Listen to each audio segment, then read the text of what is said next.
Joe, mate, I'll tell you, I am proper Hank. Is there any good snacks around here? Oh, you know what? I've got this really, really exciting thing. It's going to be world-changing. It's going to be the best thing you've ever had in the world. The best ultra-processed food that you will ever see. Trust me. Oh, don't mind me. It's not these. Relapse last week. You know what I'm like?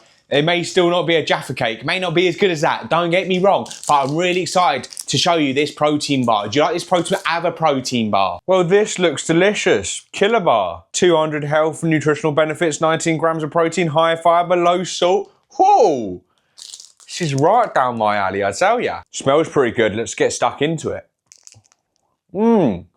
Wow. Tastes good, doesn't it? Tastes good. You'll love it. Let's do some side jumps. That's really good. No wonder there were so many health claims on the front and a healthy man. That packaging really told the truth, didn't it?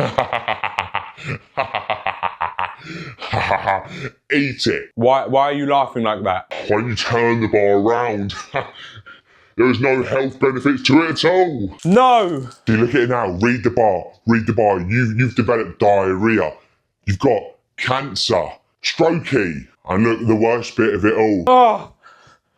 Oh, don't say it, Joe. Early death. No.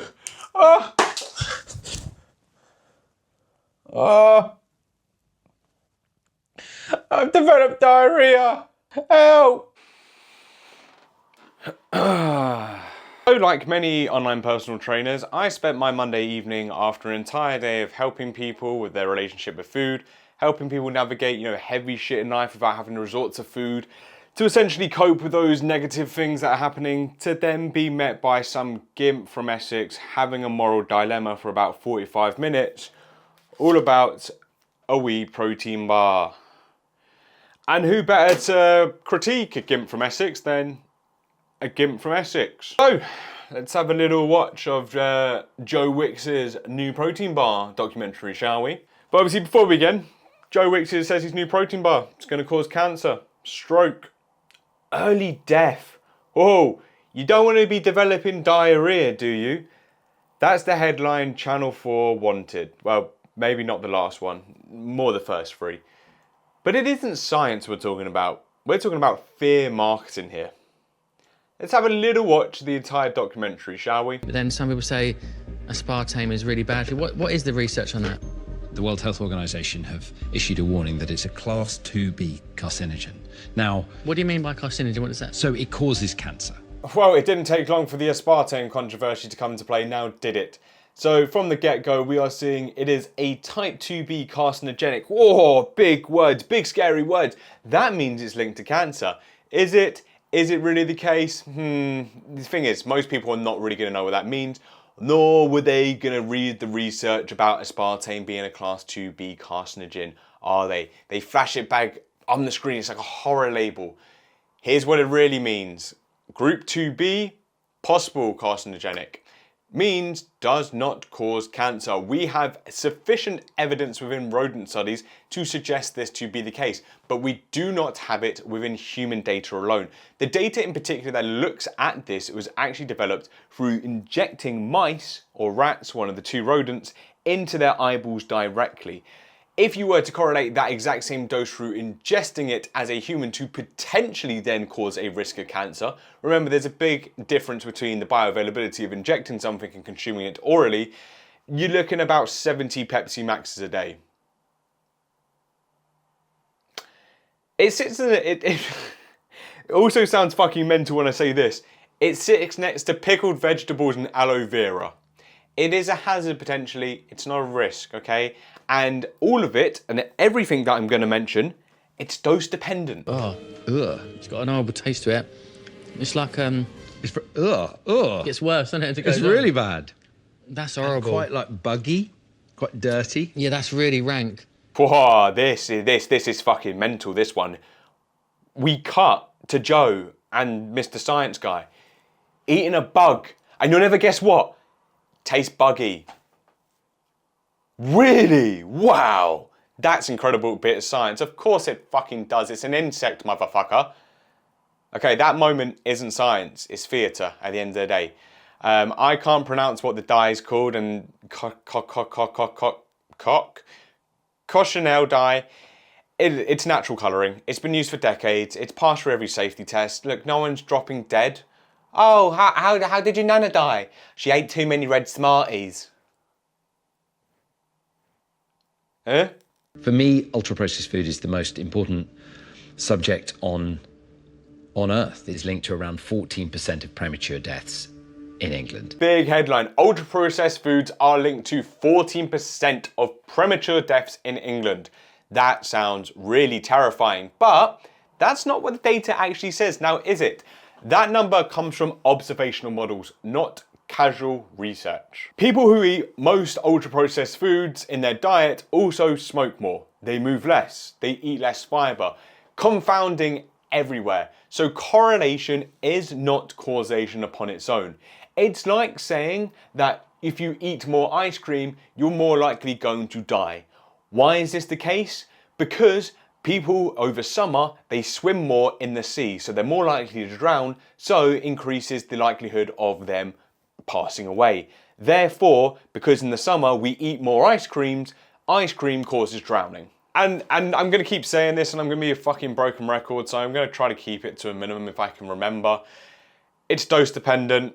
A diet high in ultra-processed foods can be poor because of, balance, and really not because of the toxins. You can't blame a protein bar for the nation's mortality rate, Joe. And of all foods to attack realistically, we didn't choose alcohol. We didn't choose sugary energy drinks. No, we chose a protein bar. Protein bars, they're not perfect, but they're not the villain either. Let's be honest, they're convenient. They add a bit of protein to people's lives. They add a bit of fibre within there, some nutrients as you mentioned throughout this. A lot of people, they replace a chocolate bar or a pastry with a protein bar. It's risk reduction, not risk creation at the end of the day. Especially when we look into later life for those individuals who need a little bit more protein themselves, it's going to help them against harmful illnesses and degenerative diseases. I can actually speak. They require a higher protein intake because their body can't digest protein at the same rate. They're the fuckers that aren't going to see past this shit, sadly. They're the fuckers that still see the news and believe everything they fucking read. Protein bars are a great example of a UPF category where it is almost all sold as being healthy. Protein does have a health halo because it's earned it in many ways. Look, I did one of the first studies on protein bars and protein products hitting the supermarket, especially in relation to packaging and buyer behaviour when I did my master's dissertation in 2020. Some of these claims, admittedly, they are fucking wild, but it has come a long way since then. High protein is no longer 6 grams of protein for 200 calories, frankly. But for most protein products, specifically protein bars, they're about 200 calories and they're about 20 grams of protein. A higher protein intake supports satiety, recovery, muscle retention. There's real evidence behind why people need more protein in their diet. It is not just a marketing spin. Okay, so we have a laundry list here of ingredients that we cannot consume. Of course we do. Aspartame, sucralose, ethanol, xylitol, mannitol, glycerol. Let's go through them all. I'm getting really worked up here. Do apologise. Okay, look, we've touched on aspartame. I'm not doing it again. Sucralose in fulfill may damage the gut lining. So most of the gut damage talk comes from evidence around cell cultures and mice. Human trials have shown inconsistent results. Regulators haven't changed the limits, so it is safe to consume within the limits provided. Xylitol, found in this PhD Smart Bar, has been associated with a higher risk of cardiovascular disease. Erythritol, in the Optimum Nutrition Bar, has been linked to an increase in blood clots. Ethanol and xylitol. Now, recent studies found associations with blood clot markers in people already at high risk of heart disease. Once again, we're looking at correlative data, not causation. You cannot generalize those results to everybody who buys and consumes a protein bar, Mr. Wicks. We've got the sweetener maltitol, which is in the Huel bar, Grenade and Fulfill. It's not toxic, but it does cause diarrhea when consumed in large doses. Maltitol, yes, it can cause diarrhea when consumed in large doses. This is why there's a label literally saying excessive consumption may cause laxative effects. It is printed on these packaging. legal requirement, you donut. Glycerol is a sweetener commonly used in frozen slushy drinks, aimed at young children. In the last 7 years, at least 21 children under 8 have needed emergency treatment after drinking too many. Glycerol. The documentary claims it has hospitalised children. It was from huge doses in slushy drinks from 6-year-olds, not from trace levels in adult snacks. There's a whole variety of pre-workouts that use glycerol to enhance cellular retention with water. I don't see many people dying from a pump product. Every single one of those ingredients is dose dependent and everyone has been reviewed by regulators. But the film says possible carcinogen and moves on. No context, no real numbers. They know it's bollocks. After the ingredient dissection, let's go over the creation of the bar itself. We hear Joe call the bar the most dangerous one in Britain. And it's complete nonsense. Realistically, every ingredient that is used is below legal limits under UK law. The UK Food Standard Agency provides additives before use. Each has a maximum safe level. It's the wild, wild west, man. I love it, man. It's really good. Polyols require warning labels. Health claims have to match the GB register word for word. It's not the Wild West that he claims. That's regulation doing its fucking job. And they even go to a lawyer at the end of the day who specialises within this. They admit that the bar is legal. They pretend legality equals danger. No, it doesn't. It means the product has met every safety standard. Reason we have this in place. We're not America. Look, the film keeps missing the really simple truth here. Legal equals safe within limits, not safe for unlimited consumption. That's why disclaimers exist. It's an industry standard. There's nothing shady going on here. No one's ever going to say, oh, what do you have for fucking breakfast? I have 6 protein bars. Whoa, golly, you're healthy. She's doing my nutting already. Why the fuck am I watching this again? Along the journey, I'm questioning, you know, the moral and ethical reasoning behind what I'm doing. I've thought about this a lot, and you know, everything I've done in the past up to this point has always been positive. Oh, then we get to the moral dilemma scene. Oh, Joe, it's a really hard thing making a protein bar, I tell you. He says he feels uneasy selling his own bar. He calls it unethical. It's not ethics, it's just a fucking performance, you gimp. Oh no, the system, it's against us. No, it's not. The system regulates additives, testing and advertising. It's imperfect, don't get me wrong, it's never going to be perfect. But it's there. There's an ambulance just gone past, you probably would have heard that. I heard they had a protein bar. They're done for. They're done for. There's a lot in there that you wouldn't want to eat. And I would not want me or my kids eating this for breakfast. And like I said, who the fuck's eating a protein bar for breakfast and thinking, oh, it's a salad? Nobody. Fuck off, man. The average person buying one of these bars is on a way to a meeting or after the gym. It's a convenient snack at the end of the day for someone to make a healthier choice. As I mentioned, it's risk reduction. It is not a moral failure. Look, he even jokes about it being the killer bar. It's a grenade bar fucking joke at the end of the day, no matter what they want to say. It's a parody. A parody with it being an orange flavoured bar after Joe's had one of his relapses on Jaffa cakes. This outrage is artificial. Joe, realistically, lad, go back to your PE lessons on Zoom. This is when people actually liked you and did some good for the world. This was supposed to be evidence-based help for people's health. Not daytime drama, mate. Once again, we see things flash up on the screen. Possible carcinogen, linked to stroke, gut damage. These phrases are repeated over and over with zero context. They're vague cancers and half-truths. Everything sounds deadly until you mention the dose. And when he says one of the most dangerous, you gotta ask yourself, compared to what? Alcohol, smoking, ultra-processed food doesn't even come close. If I drank water every single day, I would die from hyponatremia. Is water going to kill me? Don't you be drinking water. Biggest health risks in our society remain energy imbalance, smoking, alcohol and inactivity. Not eating a protein bar after going to the gym. Even admits they were used under legal ingredients at legal levels. So what's the crisis here? We're going to put some pressure on the government. We are. Yes, yeah, fuck off, mate. You can't scream danger, then whisper within regulation. Protein bars are bad. Of course they are, Joe. That's why they're in the body coach meal plans, aren't they?